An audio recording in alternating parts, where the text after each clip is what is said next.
नमस्कार प्रिय विद्यार्थियों, मैं अनुराग जौहर आपका इस YouTube चैनल पे पुनः स्वागत करता हूँ।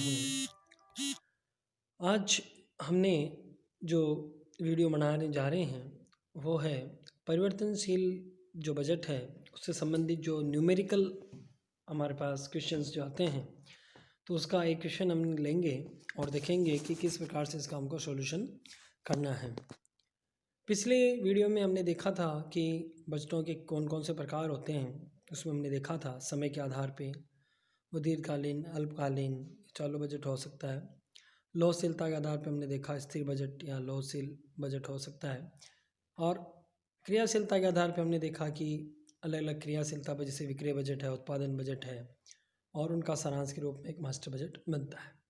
तो अब इन जितने भी बजट हैं उनमें जो न्यूमेरिकल क्वेश्चन आने की संभावना रहती है वो लौहशील बजट की ज़्यादा रहती है। तो उसमें मैं आपके सामने एक एग्जांपल ले रहा हूँ और उसको कैसे हमको सॉल्व करना है ये भी हम देखेंगे।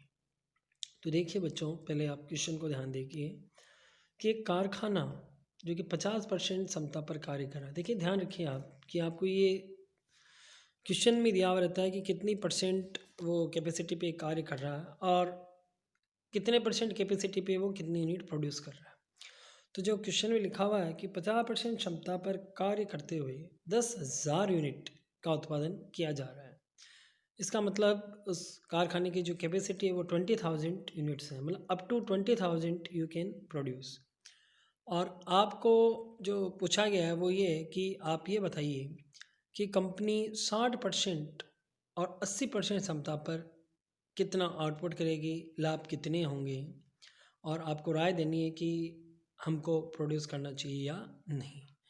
तो देखिए जब क्वेश्चन में क्लियर कट है कि 50% पे 10,000 यूनिट हो रही है, तो 60% पे हम निकाल लेंगे, 10,000 में 50 का भाग लगाएंगे और 60 से गुणा कर देंगे तो 12,000 यूनिट, और 80 से गुणा करेंगे तो 16,000 यूनिट। तो 60% पे ये 12,000 यूनिट प्रोड्यूस करेगा और 80% पे ये 16,000 यूनिट प्रोड्यूस करेगा। अब देखिए इन्होंने हमको यहाँ पे टिप्पणियाँ दे रखी हैं, हमको यहाँ पे गाइडलाइन दे रखी है कि इन चीज़ों को देखते हुए इन क्वेश्चंस में आपको इन बातों को ध्यान में रखते हुए हल करना है। तो जो पहली चीज़ लिखी हुई है वो है कि अगर 60% कैपेसिटी पर ये काम करते हैं तो इनकी जो रॉ मटेरियल की कॉस्ट है उसमें 2% तक की वृद्धि हो जाएगी। मतलब 50% पे जो हमारी लागत आ रही थी उसमें हमको 2% जोड़ना है रॉ मटेरियल में, और जो सेल्स प्राइस है वो घट के हो जाएगा, हमारा 2% से गिर जाएगा। तो देखिए दोनों तरफ से नुकसान हो रहा है, लेकिन क्या वास्तव में नुकसान हो रहा है या नहीं हो रहा, ये जब हम क्वेश्चन को सोल्व करेंगे तब पता चलेगा। और नेक्स्ट इन्फॉर्मेशन जो है वो है कि अगर 80% कैपेसिटी पर आप काम कर रहे हैं तो आपकी जो रॉ मटेरियल कॉस्ट है वो 5% से बढ़ जाएगी और सेल्स प्राइस 5% से गिर जाएगी। तो आपको पता लगाना है कि भैया हमको 60-80% पे जाना है या नहीं जाना है।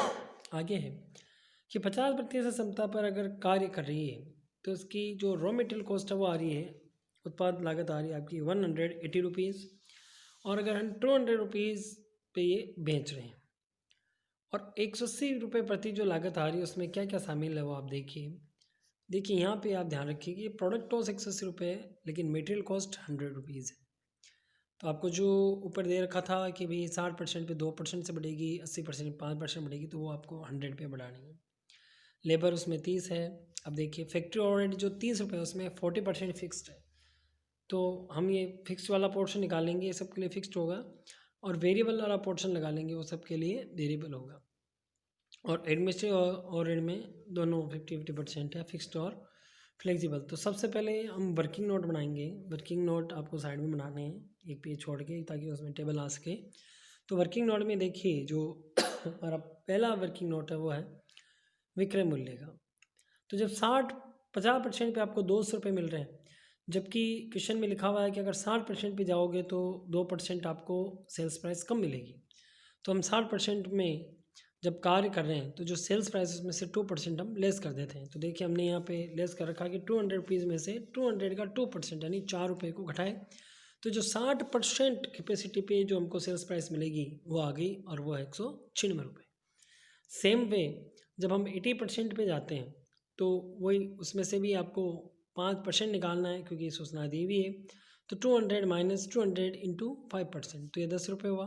तो ये हमारे पास नई सेल्स प्राइस आ गई कि 60% पे तो हमको मिलेंगे 196 के हिसाब से, जबकि 80% पे हमको मिलेंगे 190 रुपीज़ के हिसाब से।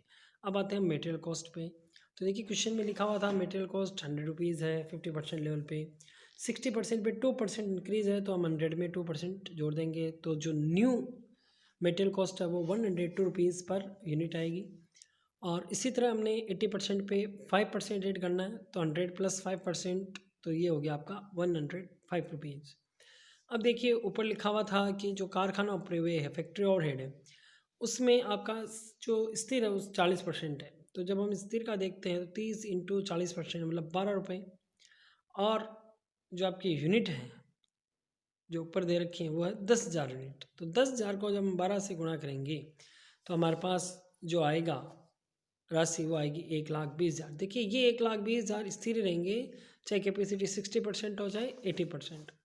लेकिन जो परिवर्तित हैं उनको हमने देखा 30 इंटू 60%, ये 18 रुपीज़ पर यूनिट है, तो ये वेरिएबल रहेगी। जितनी यूनिट हम प्रोड्यूस करेंगे उसमें हमको 18 से गुणा करना है। एडमिनिस्ट्रेशन ऑर्डर में हमने देखा था 20 रुपये हैं, 10-10 रुपये फिक्स्ड और वेरिएबल में। 10 को हमने 10,000 यूनिट से गुणा किया तो हमारे पास आंकड़ा है 1,00,000। ये 1,00,000 फिक्स्ड आपकी कॉस्ट है, जो चाहे आप 12,000 यूनिट बना रहे हैं चाहे 16,000 बना रहे हैं, ये फिक्स रहेगा। जबकि जो परिवर्तनशील है वो 10 रुपये पर यूनिट आपका आ रहा है, तो जितने भी हम यूनिट बना रहे हैं उसको से गुणा कर देंगे। तो भाई हम क्वेश्चन की तरफ कैसे हमने हल किया, देखिए हमने एक टेबल बनाई जिसमें हमने 4 कॉलम बनाए हैं। एक जो आपका पर्टिकुलर का कॉलम है जिसमें हम क्या क्या चीज़ें हैं वो देख रहे हैं। कैपेसिटी हमने ले रखी है 50%, 60%, 80%। देखो ये क्वेश्चन में दिया हुआ है प्रोडक्शन यूनिट 50% का 10,000, और तो 10,000 दिया हुआ है तो 60% 12,000 हो जाएगा और 80% में 16,000 हो जाएगा। नेक्स्ट है सेल्स वैल्यू, तो क्वेश्चन में दे रखी है 200 रुपीज़ आपके सेल वैल्यू है, तो उसको हमने गुणा कर दिया 20 लाख। अब इनमें यहाँ पे सेल्स वैल्यू 2% से गिर गई, तो ये 196 से 12,000 को गुणा हुआ है, और ये 190 को 16,000 से गुणा हुआ है। अब जब हम प्राइम कॉस्ट निकालते हैं तो वो भी हमारे पास पर यूनिट नीचे आई हुई है, क्योंकि इसमें 100 रुपये है, 102 रुपये और 105 रुपये। तो 100 को हम 10,000 से गुणा करेंगे, 102 को 12,000 से करेंगे और 105 को 16,000 से करेंगे। इसी प्रकार लेबर कॉस्ट है, टोटली वेरिएबल है, वो वेरिएबल उसे अनुरूप आ गई आपकी, क्योंकि ये क्वेश्चन में लिखा हुआ 30 रुपीज़ पर यूनिट है, तो हमने उसको जितनी यूनिट है उसको 30 से गुणा कर रखा। फैक्ट्री ओवरहेड में हमने फिक्स दे रखा 1,20,000, तो ये तीनों में ही लेवल में 1,20,000 आएगा। जबकि वेरिएबल में देखा 18 रुपये पर यूनिट है, तो जितनी भी यूनिट जिस रेस्पेक्टिव कैपेसिटी में है उसको मल्टीप्लाई करेंगे, तो 10,000 को 18 से मल्टीप्लाई करेंगे तो 1,80,000 आएगा। 12 को अगर हम मल्टीप्लाई करेंगे 2,16,000 आएगा, और 16 को अगर हम 18 से मल्टीप्लाई करेंगे तो 2,88,000 आएगा। वैसे ही एडमिनिस्ट्रेशन ओवरहेड में फिक्स्ड हमने देखा है 10 रुपये पर यूनिट था, तो उसका हमने पहले निकाल लिया, जो अमाउंट है वो फिक्स रहेगा 1-1 लाख रुपये। जबकि जो वेरिएबल है वो 10 रुपीज़ पर यूनिट आया है, तो जितनी यूनिट है उसको हमने 10 से गुणा कर दिया, तो 10,000 थी तो 1 लाख हो गया, 12,000 थी तो 1,20,000 हो गया, और 16,000 थी तो 1,60,000 हो गया। और जब हम इन सब की टोटल लगा रहे हैं तो हमारी जो टोटल कॉस्ट आ रही है वो आ रही है 18 लाख, 21,40,000 और 28,28,000।